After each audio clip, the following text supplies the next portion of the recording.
Hi, I'm Wes Allen with DM Tales, and today I am taking a look at Cypher Systems' take on mysterious metahumans. This is my look at Monty Cook Games, The Origin. Let's roll it.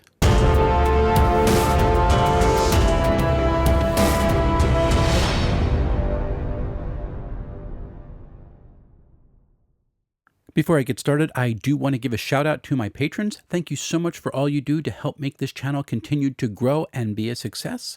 And if you would like to join my Patreon community, you may use the link in the description below. Patrons get access to my Discord channel, as well as occasional lore drops and comic strips that I'm using to describe some fun events in the games that I run. Let's get back to the review. I'm a sucker for science fantasy that is mysterious, quirky, and goes out of its way to do significant world building. And it should come as no surprise then that shows like The X-Files, Heroes, and Warehouse 13 have been among my favorite pieces of entertainment over the last 20 years or so. Each has its own separate charm, which leads into drama, mystery, and just a little bit out of focus world that makes the normal seem strange, which is something I absolutely love. So when I saw the write-up for Monty Cook Games' The Origin, I knew I had to pick it up right away. This spin on the Cypher system blends some of the best elements of those three shows and creates a unique lore in which the players can adventure. Let's take a look. The book is broken up into 4 parts. Part 1 is Metahuman Manifestation, which covers the unique aspects of the game world. Probably my favorite aspect of this section is how The Origin uses the Mandela effect to explain the existence of ciphers. And I'm not going to go into it all the way here because I want some surprises for readers. It's a really cool setup. And it happens to be the best explanation I've read for the oddness of ciphers that I've seen in any Cypher core book. Aside from single-use magic items, that is, in fantasy settings. But for modern settings, this is the coolest way that ciphers have been explained inside the lore, and it's really, really cool. The ciphers in The Origin are actually what gives this setting its Warehouse 13 vibe. Part 2, Setting of the Origin, introduces the GMs to the world lore.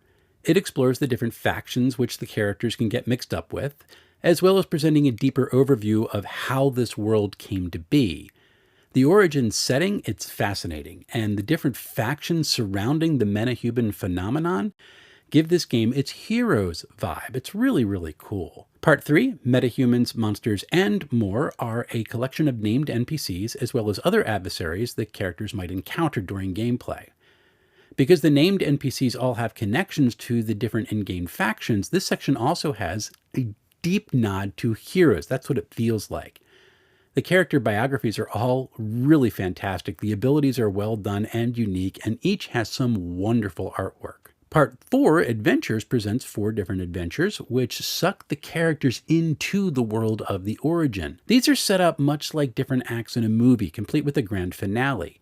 If a group goes through the 4 adventures, they can be used as story beats, which sound a shift in the campaign into the new act. So you're not limited to just these 4 adventures. You can do stuff in between. In fact, that's kind of expected. Adventures which are in between those 4 presented in the book can be used to help the characters advance, make some contacts, or discover a little bit more of the world's lore than they would have gotten just by doing the 4 acts inside the book. It's a rather nice setup, and it's actually where the game gets its more X-Files vibe. The Origin is, at its core, a Cypher system modern setting. In fact, the recommended way to build characters for this game is to create typical modern characters. People like teachers or mechanics or lawyers. These characters go through life happy as can be until they share a memory which changes their lives. And they remember the world ending. And that's really cool. They don't remember it like some fuzzy dream. They remember it as though they were living through the end of the world, because they did. They also remember the world not ending, so they exist at the junction between 2 conflicting realities, one in which everything is fine, and one where the earth got ripped to shreds with them on it, and they remember both. This memory ends up changing the characters who develop powers. But it's not quite that simple, because in The Origin, characters aren't born with abilities, nor do they gain them through some comic book style accident. It is the memory which links them to their powers, and that moment of memory, that's intense. So intense, in fact, that the characters manifest uncontrolled powers to start. And this is really kind of cool. There's a random chart that's found on page 11, and that's used to determine which powers the character manifests during this discovery process. And to handle the powers, the characters must succeed on a level 3 intellect task. That's rolling a 9 or higher if you understand Cypher system parlance. If they don't, then the character can't take any intentional actions during that turn, but their manifested power is still going to impact the world around them. And the cool example that it gives in the book is a character who becomes a lion because their ability suddenly is to shapeshift out of the blue, but they're unable to control being a lion, and that could be a tad bit frightening for the player character's friends because suddenly their friend, who is now a lion, is trying to eat them, which is generally considered antisocial. Now, during discovery, the typical rules of Cypher don't apply, so the character abilities are super powerful, and characters are not going to be able to enjoy that level of do anything with them ever again in the future. Once the abilities are controlled 3 times, the characters reach a state of equilibrium, and it's then that they can try to wrangle their manifested powers into some kind of theme, or if they want to, they can choose entirely new powers that just kind of manifested after they began to gain control with stuff. If they want to do that, absolutely fine. The Cypher system's kind of loose that way, and I really appreciate it about the system. Chapter 3 then goes over the process of creating a newly manifested metahuman, which springs off of the normal character they had been running before that. So characters can even do things like take a new focus, and also they can take a new descriptor or type as well to mark their new life, but definitely a new focus. And they're also granted 3 power shifts. Power shifts is interesting. It's an optional rule from the superhero chapters in the Cypher System Core rulebook, found on page 292, which grants the character automatic levels of effort in certain tasks. So essentially what power shifts do is lower the level of any task using a skill or ability to which a power shift has been applied. That demonstrates how the new abilities have enhanced the character. So say you take all 3 of your power shifts and you apply them to strength tasks, for example. So all of a sudden you've got 3 free levels of effort in order to apply to any strength-related task. It's going to lower your level by 3 for anything that you do. This is how the Cypher system shows that the character has super strength, because mathematically it's a +9 to any strength task roll, which means characters can attempt much more difficult strength tasks than normal humans.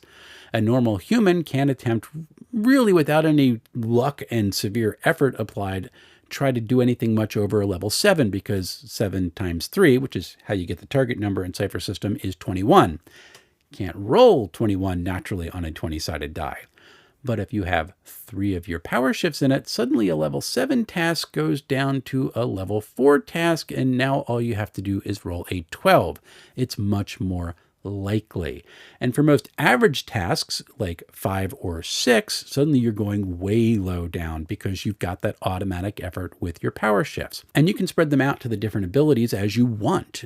You just have to do it right at character creation.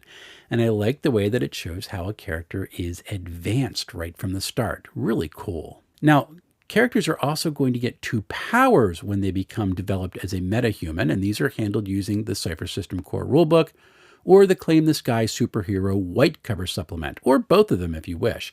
I don't have Claim the Sky yet, so I'll be using the Core Rulebook for my test play.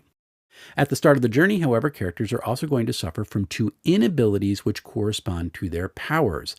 This is done to present the new metahumans as untrained. They're still coming to grips with their new reality. And as they go through the game, characters are able to remove that inability by spending some experience points to become practiced and then finally trained in their powers.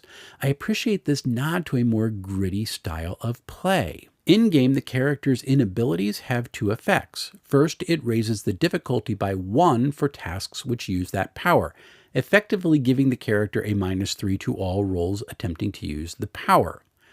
Second, it increases the chance of suffering a GM intrusion on a die roll. If the character has an inability with both powers, the way they are at the start of being a metahuman who is now settled into their new identity, the chance of suffering from a GM intrusion from a die roll is 1 to 3.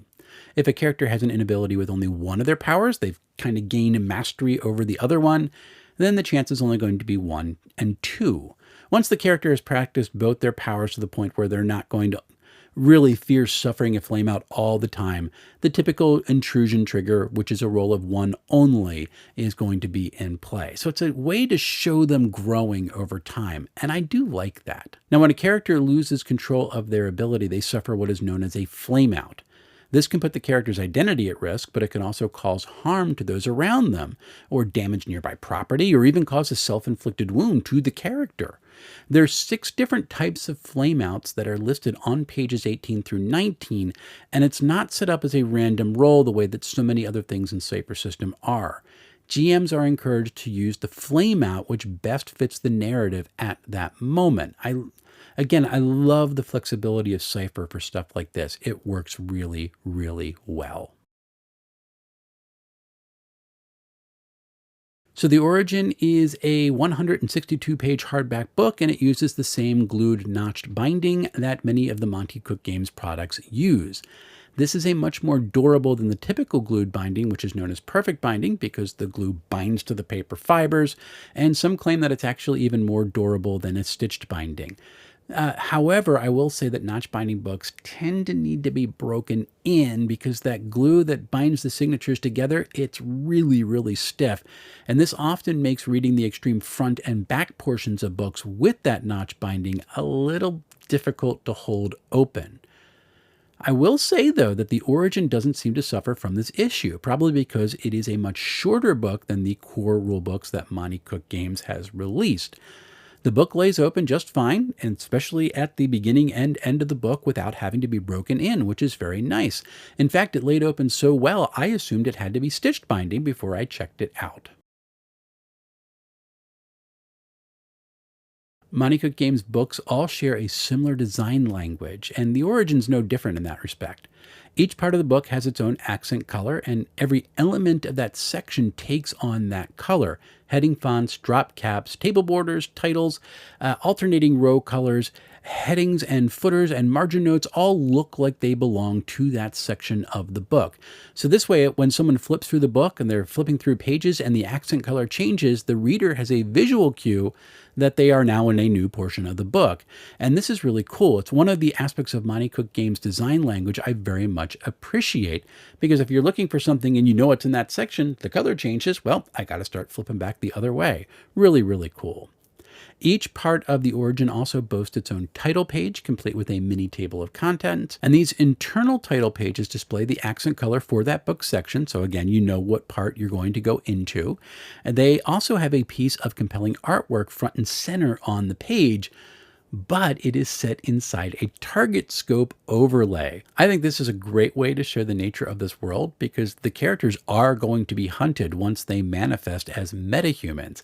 And the practical effects for reading the book is that it also gives some quality of life navigation aids with all those title pages on the interior sections. Really well done. Callouts use a complementary color to the primary accent, which does a fantastic job separating the callout material from the body text. Pull quotes are surrounded by a double border, which also uses the accent color for that section. And the cool thing is it's capped by a target overlay that's similar to the one that appears on the title pages. And this is one way the "you are hunted" feel of the book is reinforced for the reader. It's a neat immersion element that I like a lot. Headers and footers for the book are simple. Headers display the book's title on the left page and the chapter title on the right. There's a stippled texture that uses, again, the section's main accent color, which borders the entire text area, which includes the headers and the footers as well. And there's a negative space on the right page that separates the chapter title from the texture, and it makes it look like a file folder. It's a great design that makes you feel like you're reading a dossier on something. I really do like it.